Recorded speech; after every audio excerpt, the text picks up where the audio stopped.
Okay dear students, আমি আজি ক্লাছত আলোচনা কৰিম অনুশীলনী 8.2। ইয়াতে কুৱেশ্যন নম্বৰ 1ত কৈছে তলত দিয়াবিলাকৰ মান উলিওৱা। ঠিক আছে, এতিয়া আমি এইবিলাকৰ মানখিনি আমি ওলাব লাগে। ইয়াতে কুৱেশ্যন নম্বৰ 1ত কৈছে sin 60 degree cos 30 degree plus sin of 30 degree cos 60 degree. ঠিক আছে, এতিয়া আমি ডাইৰেক্ট ইহঁতৰ sin 30 ডিগ্ৰী cos 30 ডিগ্ৰী বা cos 60 ডিগ্ৰী sin 60 ডিগ্ৰী এইবিলাকৰ ডাইৰেক্ট যিখিনি ভেলু আমি চাৰ্টৰ পৰা ডাইৰেক্ট বহাই দিম, আৰু বহাই দিয়াৰ পিছত যিটো আমাৰ মান ওলাই যোগ আৰু পূৰণ কৰি সেইটোৱে হ'ব আমাৰ নিৰ্ণয় মান। এতিয়া প্ৰথমটো সমাধান কৰিছো। ইয়াতে sin 60 ডিগ্ৰী, ইয়াতে sin 60 ডিগ্ৰীৰ ভেলুটো আমি কিমান জানো? √3/2। ঠিক আছে, sin 60 ডিগ্ৰী ভেলু হল √3/2। ইয়াতে ইনটু কি আছে? cos 60 ডিগ্ৰী, সৰি cos 30 degree. cos 30 degree value কিমান? √3/2 প্লাস ইয়াতে sin 30 ডিগ্ৰী কিমান? ভেলু হয় হাফ, 1/2। cos 60 ডিগ্ৰী ভেলু হল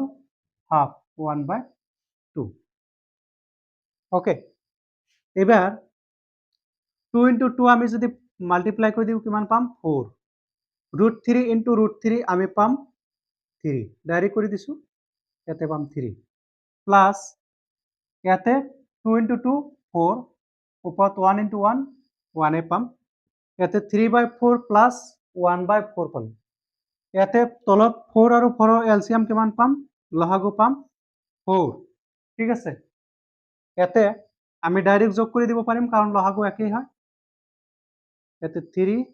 প্লাস 1, যেহেতু লসাগুতে কি হয়েছে হর হিসাবে আছে, আমি লব দুটা ডাইরেক্ট যোগ করে দিব পারো। এবার চোৱা 3 প্লাস 1 ইকুয়াল টু 4 আৰু ডিভাইডেড বাই 4 কিমান পাম? 1। সো নাম্বাৰ 1 যেটো আছিল sin 60 degree cos 30 degree plus sin 30 degree cos 60 degree, ইয়াৰ ভ্যালু পাম আমি 1। ঠিক আছে, সো এটা আমাৰ ভ্যালুটো আহিব 1, এটো হ'ব আমাৰ নিৰ্ণয় মান। এতিয়া 2 নম্বৰটো চোৱা, ইয়াতে কি কৈছে? twice tan square 45 degree plus cos square 30 degree minus sin square 60 degree. ইয়াতে আমি সলিউশনটো কৰিছো আৰু ডাইৰেক্ট বহাই দিছো 2 of tan square 45 ডিগ্ৰী। আমি tan 45 ডিগ্ৰী ভ্যালুটো কিমান পাম? 1 1 আৰু স্কয়াৰ আছে, হোল স্কয়াৰ দি দিছো plus cos of 30 degree cos square 30 degree. cos 30 degree ভ্যালুটো আমি কিমান পাইছিলো? √3/2 হোল স্কয়াৰ আছে দিছো মাইনাস ইয়াতে আছে sin square 60 degree. sin 60 degree value কিমান? √3/2। ইয়াতে স্কয়ার আছে, আমি স্কয়ারটো বহাই দিছো। ঠিক আছে, ইয়াতে সব ভ্যালু দুটো আমি কি পাইছো? সেম সেম পালো, আমি ডাইরেক্ট ইয়াতে ক্যান্সেল করে দিম কারণ দুইটা ডাটা কি আছে? সেম আছে, এটো পৰা এটো মাইনাস করলে আমি 0 পাম। ইয়াতে সব 2 into 1 স্কয়ার কিমান পাম? 1 এ পাম, অর্থাৎ 2 into 1 রেজাল্ট আইব কিমান? 2। ঠিক আছে, so twice tan square 45 degree plus cos square 30 degree minus sin square 60 degree, ইয়াৰ আনসাৰ আহিব কিমান? 2। এটো আহিব আমাৰ নিৰ্ণয় মান। ইয়াতে কনফিউজন হ'ব নালাগে, ইয়াতে আমি যদি এই দুটা ভ্যালু দুটা উলায়ও যদি আমি কি কৰো মাইনাস কৰো তথাপি একে পাম। ইয়াতে চোৱা কিমান পালো হয়? 3/4 মাইনাস ইয়াতে 3/4 একই হ'ব। ঠিক আছে, ইয়াতে যদি লসাগু লৈ লোৱা তথাপিও আমি কি পাম? 0 এ পাম। আমি ডাইৰেক্ট এনেকৈ ক্যান্সেল কৰি দিব পাৰো। ওকে, এতিয়া চোৱা কোৱেশ্চন নম্বৰ 3। ইয়াতে কৈছে কি cos 45 degree divided by sec 30 degree plus cosec 30 degree. এতিয়া আমি ডাইৰেক্ট চাৰ্টৰ পৰা ভ্যালু দুটা বহাই দিম। দেখালি গৈছে ভোক আহি যায় গালি হ্যাঁ টাচ করে নেবেন।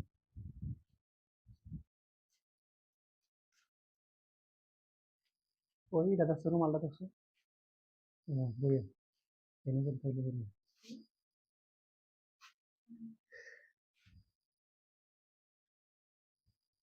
ওকে এতিয়া হৈছে আমি কোশ্চেন নাম্বাৰ 3 লৈ ঠিক আছে এতিয়া ইয়াতে দিয়া আছে কি cos 45 ডিগ্ৰী বাই sec 30 degree plus cosec 30 degree okay এতিয়া চোৱা আমি সলিউশন আৰম্ভ কৰিছো এতে cos 45 ডিগ্ৰী cos 45 ডিগ্ৰী ভ্যালুটো কিমান হয় 1/√2 ঠিক আছে এতিয়া চোৱা তলত কি আছে sec 30 ডিগ্ৰী sec 30 ডিগ্ৰী ভ্যালুটো কি পাম √3/2 আছিলে তোমাৰ cos 30 ডিগ্ৰীৰ এতিয়া sec টো যেহেতু cosৰ অপোজিট সো আমি কিমান পাম 2/√3 ওকে প্লাস ইয়াতে আছে কি cosec 30 ডিগ্ৰী cosec 30 ডিগ্ৰী কি আছিলে sin 30 ডিগ্ৰীৰ অপোজিট তো sin 30 ডিগ্ৰী কি আছিলে হাফ তো cosec 30 ডিগ্ৰী আহিব 2 ওকে এবাৰ চোৱা এতিয়া আমি এখানে ক্যালকুলেশন কৰিম সিম্পল 1/√2 আছে তলত আছে কি 2/√3 প্লাস 2 সো ইয়াতে আমি এলসিয়াম ললে কি পাম √3 ইয়াতে পাম 2 প্লাস ইয়াতে 2 ইনটু √3 পাম 2√3 ঠিক আছে সো এতিয়া আমি যদি প্ৰথমটো হৰটো কি আছিলে 1/√2 এটো যদি লিখি লও তলৰটো কি হ'ব পূৰণ হ'ব √3 টো ওপৰত যাব আৰ তলৰটো এটো কি হ'ব ৰেসিপ্ৰোকাল হয়ে যাব 2 প্লাস 2√3 ওকে এবাৰ চোৱা আমি এটো যদি ওপৰৰটোৰ লগত ওপৰত আৰু তলৰটোৰ লগত তলত যদি পূৰণ কৰো 1 ইনটু √3 √3 পাম তলত কি পাম √2 ইনটু √2 ইনটু 2 কি পাম 2√2 প্লাস এইটো কিমান পাম 2√6 কারণ √2 আর √3 আমি পূরণ করলে পাম √6 তে পাইছিল আমি √3 কিমান পালো √3 ডিভাইডেড বাই 2√2 প্লাস 2√6 সো আমি এটো যদি হৰটো পৰিমেয়কৰণ কৰো কৰাৰ আগতে আমি যদি 2 টো যদি কমন লৈ লও তেতিয়াহলে আমি এতে 2 টো উঠাই দিম আমি এটো পাম আর উপৰত কি পাম √3 ঠিক আছে এতিয়া চোৱা আমি যদি √2 প্লাস √6 এইটো পৰিমেয়কৰণ যদি কৰো তেতিয়াহলে আমি আৰু এটা √2 মাইনাস √6 যদি পূৰণ কৰি দিও তেতিয়াহলে আমি এটো পৰিমেয় পাই যাম উপৰতে √2 মাইনাস √6 পূৰণ কৰি দিম ওকে এবাৰ চোৱা তলত কিমান পাম 2 টো ৰৈ থাকি দিল থাকি গল এতে ইয়াতে কি পাইছো 2√2 প্লাস √6 whole into 2√2 minus √6 ইয়াতে 2 টো আমি রাখি দিলু রাখি দিয়াৰ পিছত ইয়াতে চোৱা আমি a plus b a minus b ফর্মত এটো আছে ঠিক আছে তেতিয়া হলে আমি ইয়াতে a square minus b square লিখিব পাৰিম অর্থাৎ ফর্মুলাটো কি আছিল যদি a plus b whole into a minus b ফর্মত থাকে তেতিয়াহলে আমি লিখিব পাৰো a square minus b square okay এতিয়া চোৱা সো ইয়াতে আমি লিখিব পাৰিম √2 স্কয়াৰ মাইনাস √6 স্কয়াৰ ঠিক আছে উপৰত কিমান পাম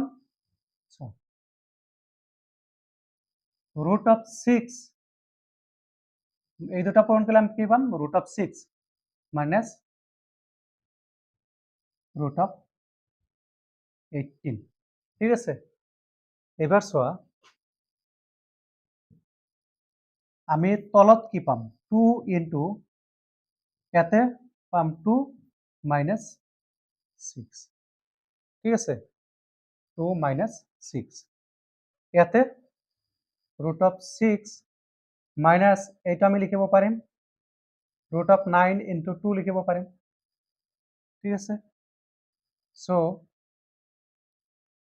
ইয়াতে 2 ইনটু ইয়াতে লিখিব পাৰিম -4 ইয়াতে চোৱা √6 মাইনাছ ইয়াতে লিখিব পাৰিম 3√2 কাৰণ এই √9 যিটো বৰ্গমূল আমি কিমান পাম 3 সো ইয়াতে লিখিব পাৰিম -8 ওপৰত লিখিব পাৰিম কিমান √6 মাইনাছ 3√2 বা আমি যদি মাইনাছটো যদি দুইফালে যদি -1 দি যদি পূৰণ কৰি দিওঁ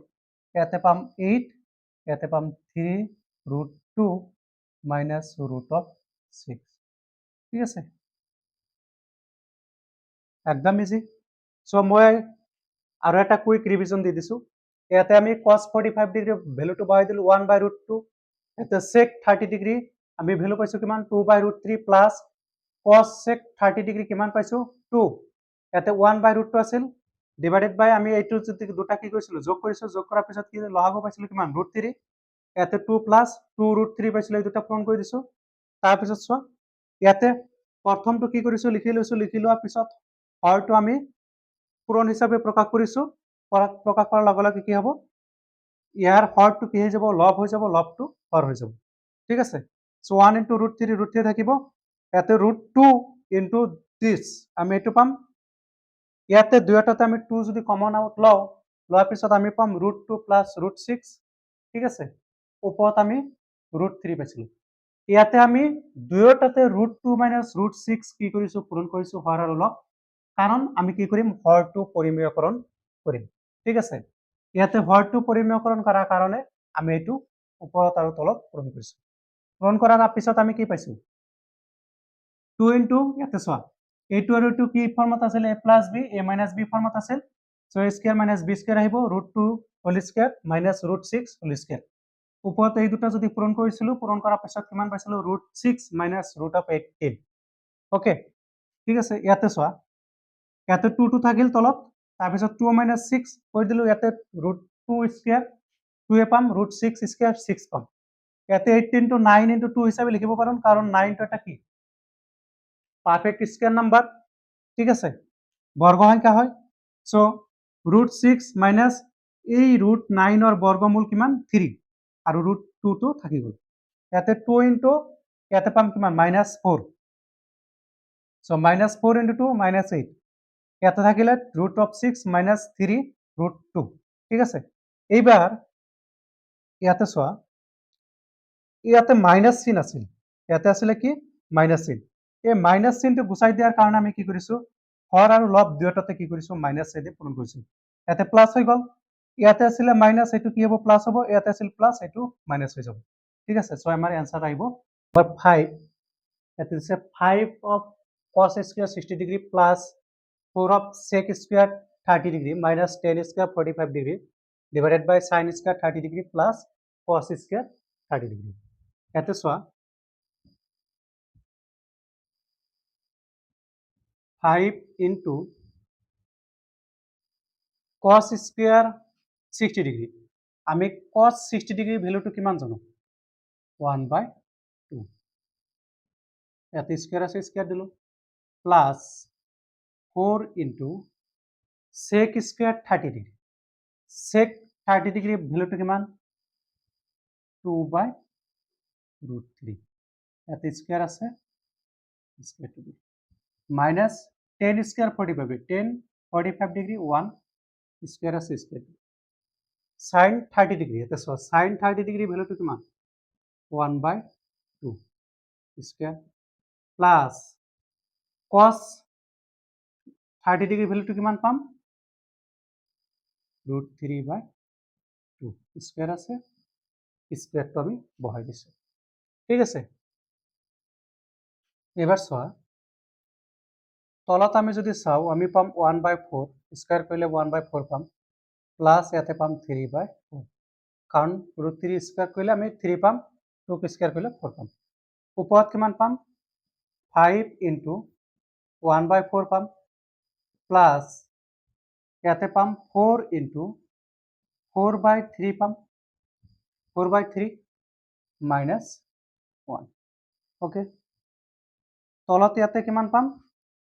4 আৰু 4 লহাগু কিমান পাম 4 1 প্লাস 3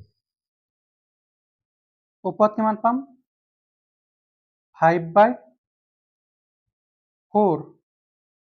প্লাস ইয়াতে কিমান পাম 16/3 minus 1 ওকে এবার সোয়া যদি রাইট সাইডে করো এইটো লহাগুটো কিমান পাম 4 আৰু 3 লহাগু 3 4 গুণ 12 ইয়াতে পাম 4 ইয়াৰ মাজত কিমান বাৰ 3 বাৰ যাব 3 5 গুণ 15 3 5 গুণ 15 প্লাস 3 12 মাজত কেইবাৰ যাব 4 4 16 গুণ 64 64 মাইনাস ইয়াতে 12 ইয়াতে কিমান পাম 4/4 4/4 আলটিমেটলি এটো ক্যান্সেল আউট হৈ যাব সো ইয়াতে কিমান পাম 12 কারণ ইয়াতে 1 থাকিব 1 টো আৰু নবহাও ঠিক আছে ইয়াতে 15 15 এর পরে ইয়াতে 12 টো মাইনাস করলে আমি কেমন পাম 22 পরে 2 মাইনাস করলে হয়ে যাব প্লাস ইয়াতে পাম 4 পরে 2 মাইনাস করলে 2 ইয়াতে 6 এর পরে 1 মাইনাস করলে 5 সো ইয়াতে পাম 7 6 ডিভাইডেড বাই 1 ঠিক আছে 67/12 সো ইয়াতে আকৌ রিপিট কৰি দিছো ইয়াতে 5 অফ cos স্কয়াৰ 60 ডিগ্ৰি ভ্যালুটো ভৰাই দিছো ইয়াতে cos এর ভ্যালুটো কিমান cos 60 ডিগ্রি 1/2 স্কয়ার আছে স্কয়ার দিছো ইনটু সরি প্লাস 4 আছে 4 দিছো ইনটু আছে কিমান sec square 30 degree sec 30 degree ভ্যালুটো কিমান হয় 2/√3 হোল স্কয়ার আর ইয়াতে স্কয়ার আছে মাইনাস 10 স্কয়ার 45 ডিগ্রি 10 45 ডিগ্রি ভ্যালুটো হল 1 1 বহাই দিছো এতে sin square 30 degree sin 30 degree value হল 1/2 স্কয়ার আছে স্কয়ার দিছো প্লাস √3/2 এতে হোল স্কয়ার আছে দিছো কারণ cos 30 ডিগ্রি ভ্যালুটো কিমান হয় √3/2 এতে উপৰৰ খিনি যদি আমি ক্যালকুলেশন কৰো 5 ইনটু এতে পাম 1/4 কারণ 1 স্কয়ার করলে 1 পাম 2 স্কয়ার করলে 4 পাম প্লাস 4 ইনটু কিমান পাম এতে 2 স্কয়ার 4 √3 স্কয়ার এতে পাম 3 মাইনাস 1 তলত 1/4 পাম ইয়াতে পাম √3 কি স্কয়ার করলে 3 2 কি স্কয়ার করলে 4 এবার এই দুটা পূরণ করলে 5/4 পাম প্লাস 4 ইনটু 4 16/3 মাইনাস 1 ইয়াতে 1 প্লাস 3 ডিভাইডেড বাই 4 সো ইয়াতে লহাগু কিমান পাম 12 আৰু ইয়াতে যোগ যদি করি 15 প্লাস 64 মাইনাস 12 পাম ইয়াতে 4/4 পাম এটা আমি ক্যান্সেল করে দিব পারিম ইয়াতে হব কিমান 1 1 ৰ তলত নবহাও সো এই দুটা আমি যদি যোগ কৰো কিমান পাম 15 প্লাস 64 ৰ পৰা 12 মাইনাস কৰিলে 52 পাম সো 15 প্লাস 52 কিমান পাম 67 ডিভাইডেড বাই 12 এটো হইব আমাৰ এতিয়া কোশ্চেন নাম্বার 6 ইয়াতে কৈছে cosec 30 degree plus cosec 60 degree plus cosec 90 degree divided by sec 0 degree plus sec 30 degree plus sec 60 degree okay এবার জাস্ট আমি ভ্যালুখিনি বহাই দিম চার্টের পৰা এতে সোয়া cosec 30 ডিগ্রি cosec 30 ডিগ্রি এটো কার অপোজিট হয় sin 30 ডিগ্রি অপোজিট হয় sin 30 ডিগ্রি কিমান আছিল হাফ আছিল সো ইয়ার অপোজিট টু হাফৰ অপোজিট 2 প্লাস এটো কিমান হয় cosec 60 degree okay sin 60 degree opposite sin 60 degree কিমান আছিল √3/2 সো √3/2 ৰ অপোজিট আহিব 2/√3 প্লাস ইয়াতে কিমান আছে cosec 90 ডিগ্রি sin 90 ডিগ্রি কিমান আছিল 1 সো cosec 90 ডিগ্রি কিমান আহিব 1 ৰ ৰেচিপ্ৰকেল 1 এই হয় ঠিক আছে তাৰ পিছত আছে sec 0 ডিগ্ৰি cos 0 ডিগ্ৰি কিমান আছিল 1 আছিল 1 ৰ ৰেচিপ্ৰকেল 1 এই হয় তাৰ পিছত চোৱা কিমান আছে sec 30 ডিগ্রি sec 30 ডিগ্রি কিমান হ'ব 2/√3 প্লাস sec কিমান আছে 60 ডিগ্রি কিমান পাম sec 60 ডিগ্রি 2 কিয়নো cos 60 ডিগ্ৰী ভ্যালুটো কিমান পাও 1/2 এতিয়া আমি যদি ইচ্ছা কৰো ইয়াতে এটা লাইনতে অঙ্কটা আমি শেষ কৰি দিব পাৰো সোয়া আমি ক্যালকুলেশন নকৰো এটা লাইনতে কৰি দিম অলপ সজাই লৈছো অলপ ৰিএৰেঞ্জ কৰি লৈছো বস্তুটো 1 প্লাস 2 কিমান পাম ডাইৰেক্ট লিখি লৈছো 3 প্লাস 2/√3 লিখিলো ইয়াতে 1 প্লাস 2 কিমান পাম 3 প্লাস 2/√3 ইয়াতে সোয়া ওপৰত আৰু তলত কি আছে একেটা টাৰ্মে আছে ইয়াতে যেটো আছে ইয়াতে এইটো আছে আমি ডাইৰেক্ট ক্যান্সেল আউট কৰি দিব কারণ লব আর হর কি আছে দুটা সমান সমান আছে সো আমি কিমান পাম 1 পাম যদি তোমালোকে ভাবা যে নাই কি কৰিম আমি এটো ক্যালকুলেশন কৰি ইয়াতে লহাগু লবা লহাগু লৈ যোগ কৰিলে আমি কি পাম লাষ্টত 1 পাম আৰু সিম্পল আমি যদি সেম পাও আমি ডাইৰেক্ট কাটি দিব পাৰো সামাৰি আনসাৰটো আহিব একদম শৰ্টকাট ঠিক আছে সো ইয়াতে কি কৰিবা cosec 30 ডিগ্ৰী আমি ভ্যালুটো কি বহাই দিছিলো 2 চাৰ্টৰ পৰা বহাইছিলো প্লাস cosec 60 ডিগ্ৰী ভ্যালুটো কিমান আছে পাইছো 2/√3 প্লাস cosec 90 ডিগ্ৰী ভ্যালুটো কিমান পাও 1 পাও একেদৰে sec 0 ডিগ্ৰী কিমান পাইছো 1 sec 30 degree √2/√3 plus sec 60 degree কিমান পাইছো 2 সো এটো অলপ অ্যাৰেঞ্জমেন্ট মানে জাস্ট কি কৰিছো প্লাস কৰি দিছো 2 আৰু 1 3 পাইছো প্লাস 2/√3 ইয়াতে 1 প্লাস 2 3 প্লাস 2/√3 ইয়াতে যদি ভাবা যে না মই কি কৰো ডাইরেক্ট কাটি দিম ইয়াতে তথাপি হৈ যাব কারণ ইয়াতে 1 আছে 2 আছে 2 আছে 2/√3 ইয়াতে প্লাস আছে ইয়াতে আছে সো আমি ডাইরেক্ট ইয়াৰ পৰা ক্যান্সেল আউট কৰি দিব আৰু সো আমাৰ ৰিজাল্ট আহিব 1 আৰু আগৰটো ৰিজাল্ট আহিব কিমান 67/12 okay Please do subscribe, like, comment, share, and press the bell icon.